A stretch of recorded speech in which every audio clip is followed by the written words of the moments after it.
अब जाके वहाँ तार दिया जहाँ लंगर लगा हुआ था, बैठ गए खाने खाकर। अब जब उसने कहा खाना खाओ तो कह लगे महाराज सबसे पहले महान अतिथि कौन है यहाँ? श्री कृष्ण जी कह लगे आप हैं तो पहले हमको भोग लगाओ, तो पहले हमको भोग लगाओ। और वो जो तो और हम भोग श्री कृष्ण जी के हाथ कर लेंगे, पहला भोग भगवान कृष्ण ही हमको खिलाएंगे और हम किसी खास भोग भी नहीं लगाएंगे।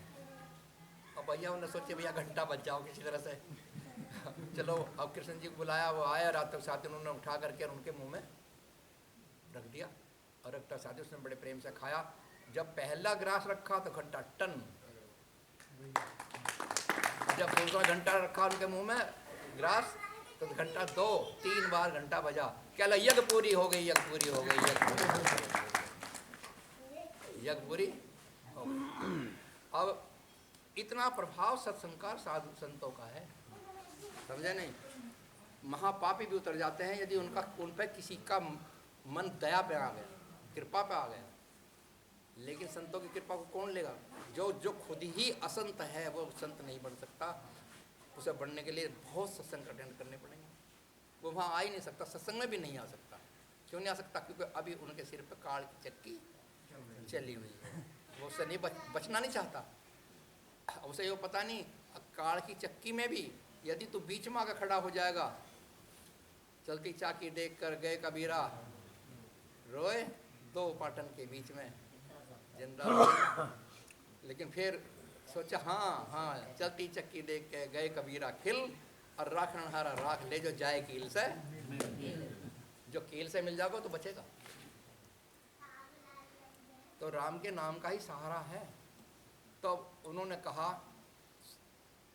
श्री कृष्ण भगवान ने सारे उनके सब कुछ भगवान श्री कृष्ण ने कहा। तो युधिष्ठिर ने कहा कि युधिष्ठिर महाराज मुझे आज पता चला है कि इस विश्व में मैं तो ये समझता था कि भगवान कृष्ण ही अवतार लेकर आए हैं, आज पता चला है कि बैकुंठ से या सचखंड से तो 2 आए हैं, एक आप और एक ये सुदर्शन चक्र, ये सुदर्शन जी आए हैं। 2 सचखंड से आए हैं, तो यज्ञ तो पूरा होना ही होना था, ये पूरा हो लिया। अब मुझे बताओ मेरा घंटा बज गया तो अब मैं क्या करूं?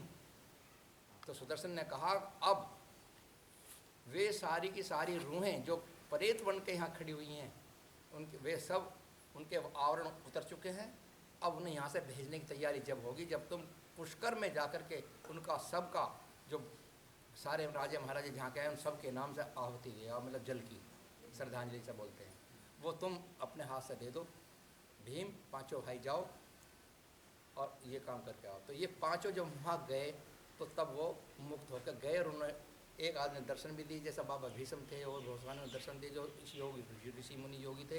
तब उन्होंने कहा कि हम भगवान श्री कृष्ण के कारण मुक्त हुए, जिन्होंने ये इतनी लीला की, जिन्होंने ये इतनी लीला की, आज हमें उन भगवान कृष्ण ने मुक्त कर दिया है। तो साधु संत जितने भी होते हैं ये कल्याण के लिए होते हैं। लेकिन आज ऐसा नहीं रहा, गुरुओं को भी सोच के चलना पड़ेगा, समझ कर चलना पड़ेगा, क्योंकि गुरुओं को भी धोखा लगने लगा, समझे नहीं? इसने कहा था ना कि स्वार्थ अल्लाह लोभ ये ऐसा है जो चुपचाप आता है। तो ये चुपचाप शरीर में घुसता है और अच्छों की भक्ति को चाट कर खा के साफ जा।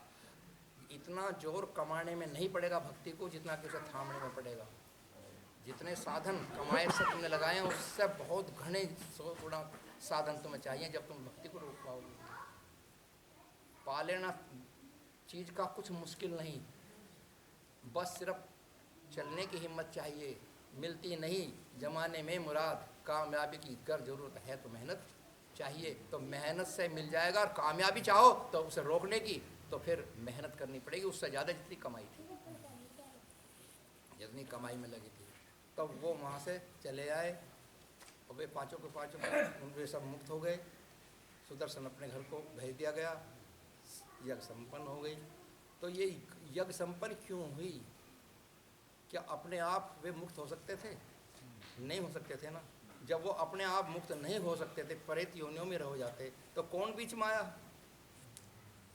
श्री कृष्ण आए बीच में, युधिष्ठिर के स्वप्न के कारण उसमें। तब उनको एक वो संत नहीं थे, वो वो तो महातपस्वी योगेश्वर थे। उनका जब वही खुद संभालने के लिए आ गए हैं तो फिर आदमी संभलता ही संभलता है, उनका कल्याण हो गया। इसलिए दुनिया में यहाँ अगर तुम आए हो तो सत्संग मत छोड़ना। मैं तुम्हारे सामने ऐसा बैठा हुआ हूँ जिसके जीवन का, जिस दिन से दीक्षा ली है, एक भी दिन ऐसा नहीं गया जहाँ सत्संग में मैं ना गया हूँ। हर बार घर के काम भी मेरे कौन से रुके हैं। उस वक्त तो घर में गरीबी भी थी, 10 बच्चों के ब्याह भी किए हैं, सारे काम प्रभु ने अपने आप करा लिए, सब कुछ करा दिया उन्होंने, सब कुछ होगा। क्योंकि मैं तो उनकी लाइन में लगा हुआ था, मैं तो विरक्त हो गया था, गृहस्थी में रह कभी विरक्ति रहा मैं। और अब मुझे इतनी विरक्ति मिल गई कि मेरा मन ही नहीं करता, मुझे ये दिखाई दे लगा कि सारी दुनिया धोखे की है और तू यहाँ से चल। कई बार आता है मन में कि अब तू चल यहाँ से, क्या करेंगे यहाँ रह के। तो आप भी सत्संग मत छोड़ना, और जब सत्संग नहीं छोड़ोगे तो तुम्हारे अंदर एक सत्संग का बीज जमेगा, और वो बीज जमता जमता जमता जमता एक दिन पेड़ बनेगा।